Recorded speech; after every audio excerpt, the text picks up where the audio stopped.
Consequential Supplements is the title I gave to the third sequence of paintings I worked on leading up to the After Richmond exhibition.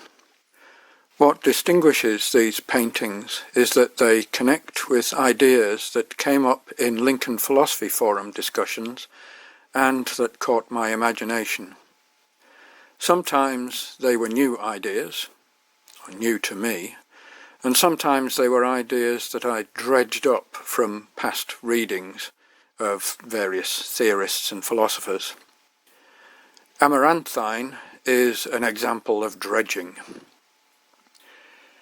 In the late 80s, as a part-time PhD student, my supervisor advised me to read a paper written by Jacques Derrida, the French philosopher renowned for his development of a radical deconstructivist method of literary criticism. His method of deconstruction, to be simplistic about it, involved turning the internal logic of a text against itself to reveal its contingency and irresolvable character.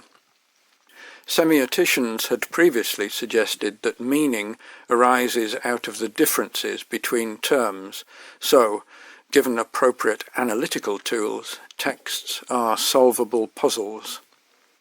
Through his critical work, Derrida countered this by suggesting that meaning is always deferred, because differences are constantly on the move.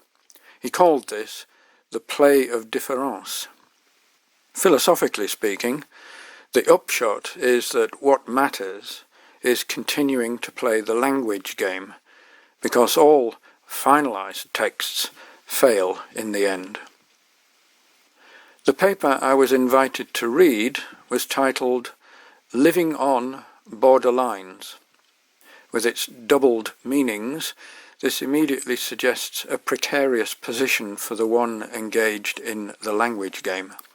And indeed, this was one of the points of the paper. Derrida begins by discussing the convention of placing certain words in quotation marks to alert the reader to a specialized meaning or unorthodox usage. He further suggests that hidden quotation marks abound in translations because of the contest to eliminate ambiguity. Now, here is the twist. As Derrida intended from the outset, the paper was itself translated from French. Game on, one might exclaim. On the first page of the essay, Derrida launched a footnote which continues for the full length of the paper to become itself a full-blown text on the impossibility of translation.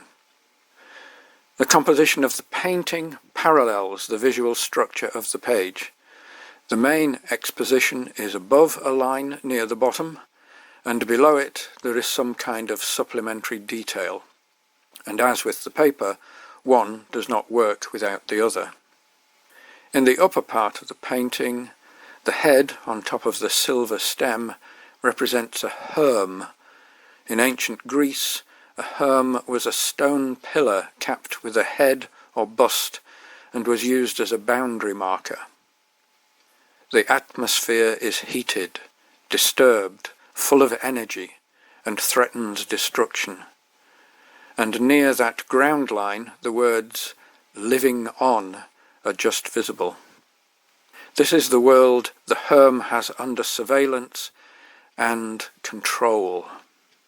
Below the line, the underworld, is a cold, timeless zone, out of sight and out of mind.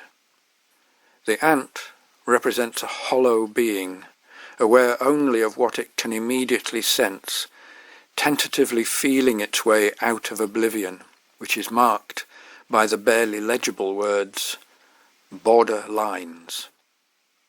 The plural implies that borderline existence is commonplace, even as each instance of it presents an isolated reality that is eerily comforting in its simplicity at the edge of an enticing, dangerous, chaotic, unknowable world. My intuition is that language is always translating, imperfectly bridging between realities to realize a world-view that is attenuated, unresolved, and mobile, but, as a consequence, a world-view that is bearable.